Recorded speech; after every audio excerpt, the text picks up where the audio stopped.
Welcome to our monthly view from the Edge for October 2021. I'm Fritz Folts, Chief Investment Strategist, and I'm joined here today once again by Eric Biegeleisen, Director of Investment Research and Deputy Chief Investment Officer here at 3Edge Asset Management. As we do at the beginning of each month, Eric and I will provide our firm's most recent outlook for the global capital markets, which is based on our proprietary research model.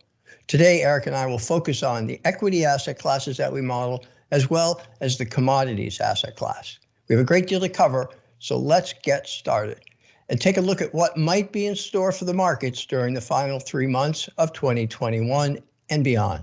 So let me bring Eric into the conversation right away. And Eric, could you walk us through our matrix of the major asset classes and point out what might have changed there since last month? Sure. Thanks, Fritz. Well, as you can see here on our matrix dot plot chart here, doesn't look like a tremendous amount of activity, but we're still going to dive into some of the details, particularly around those equity markets and commodities, as you alluded to, Fritz. We see U.S. equities staying in that mixed spot. And what I'm about to say may come as a surprise to anyone who's listened or read anything coming out of 3Edge over the past year, but we do find some pockets of value in the U.S., and we'll get into that. We continue to find Japanese equities attractive. We've noted a reduction in the attractiveness of European equities, which we can see here. And we've broken up emerging markets in China, emerging markets into China and India going forward. Since we model these two independently and talk about them independently, we thought we should list them here independently as well. So that gives a kind of an overview. Excellent, great. All right, so let's get into the outlook then in greater detail. We'll go through these equity asset classes. And why don't we start with the U.S. market? Definitely struggled there in September, but what's the model research indicating from here? Yeah, so as I mentioned earlier, the outlook for U.S. equities has improved somewhat. However, it's not uniform. We still find large cap growth equities in the U.S. to be very overvalued, near all-time levels of overvaluation. But we find the more cyclical, more value-oriented stocks to offer more compelling valuations. And should interest rates continue to rise, these stocks could prove less vulnerable to a downturn and could perform well, while interest rate sensitive stocks, those growthier names, may tumble.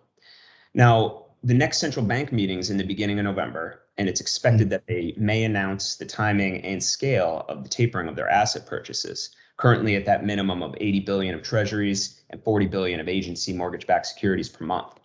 Investors seem to take it in stride somewhat when they mentioned the idea of tapering at their late September meeting, which could be perceived as positive news since prior mentions of tapering have typically been associated with market pullbacks. And, in their last meeting, they noted progress towards their goals of maximum employment and price stability, and hence the need for this reduction that's being discussed. However, as you and Steve noted, the Fed really is in between a rock and a hard place. On the one hand, the so-called transient spike in inflation we've seen may warrant further monetary tightening if the transient nature becomes, more persistent, which would run the risk of hurting their current recovery and growth and therefore likely jobs. On the other hand, if they maintain the accommodative stimulus to enhance growth prospects and therefore jobs, they run the risk of runaway inflation. This morning, as we record this, the jobs numbers are now lower than expectation for 2 weeks in a row. We also have a debt ceiling that's now just been pushed back to December, and the potential for a large infrastructure bill still remains in the balance. So we'll be keeping on the signs for a potential regime shift due to these factors in the months ahead. Excellent, a lot going on there. Why don't we take a look at the Japanese equity markets, which was kind of interesting. I think it was maybe one of the best performing equity asset classes in September, but then they sort of gave back a lot of those gains as investors were disappointed in the incoming prime minister and the new government. But what are we seeing in Japan now?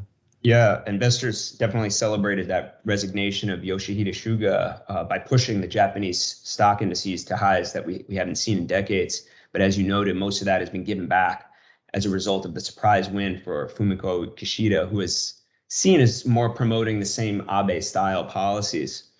And now, most recently, Kishida even floated the idea of a capital gains tax increase, and that, of course, was not well received by investors. All of that said, the outlook does remain favorable, as our research shows. The new leadership may still be able to tackle Japan's growth issues, Japan's issues handling coronavirus more effectively than many believe. And it's possible that the Bank of Japan may add additional stimulus measures to the economy, or simply just not pull back as other central banks are preparing to do now. Right. So if they even stand still and others tighten, then that's favorable for Japanese equities. That's right. Yeah.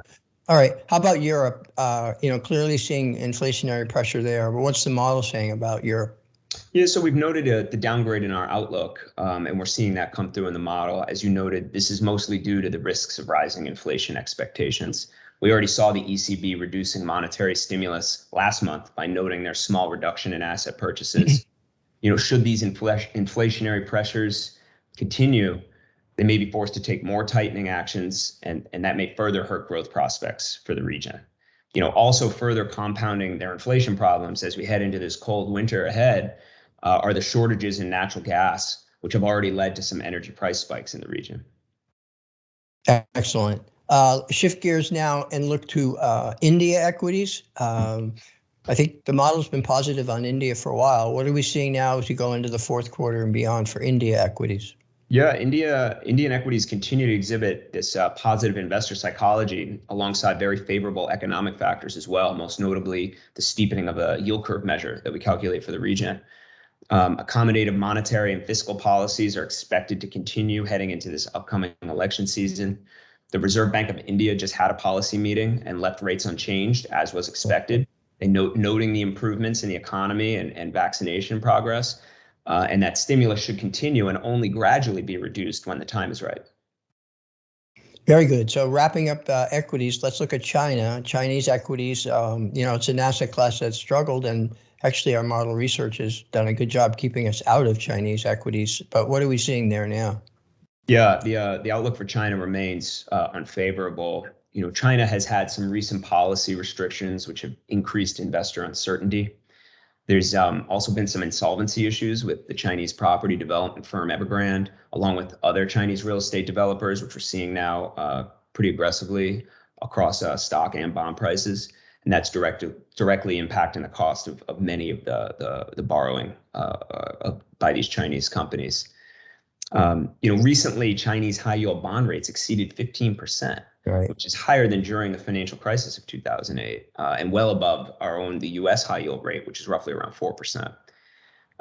We're seeing the Chinese government exploring approaches involving asset sales and debt restructurings, and the repercussions of this could just further weaken an already slowing Chinese economy. Excellent. So now we'll really switch gears and look at the commodities market. We've seen the price of a barrel of oil rise over $80. But what's the model research indicating sort of more across the entire commodities complex?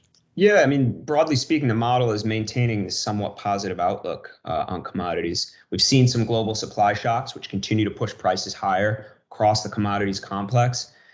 This increases the upside risk to the global inflation outlook that we've already touched on. The price of barrel, as you noted, of oil recently reached its highest level since 2014. And we've noted the surging gas prices as well, with expectations for the prospects of increased demand for oil products as winter approaches. On the other hand, though, a potential slowdown in China that we already talked about may somewhat counteract this surge, as China's demand for raw materials has been very significant as a growth engine for the global economy. So not overly bullish from the first part, but we'll see what happens there. But generally speaking, somewhat positive. Yeah, and so maybe we could also describe it as being certainly positive in the longer term, but maybe facing headwinds in the shorter term. So yeah, might be one way. Anyway, great. Well, Eric, thank you for getting us caught up with the highlights from the View from the Edge for October. Should be an interesting final 3 months of the year, so stay tuned. And also remember, if you'd like to view the full 3Edge View from the Edge newsletter for October, you find that in a PDF format on our website at 3edgeam.com.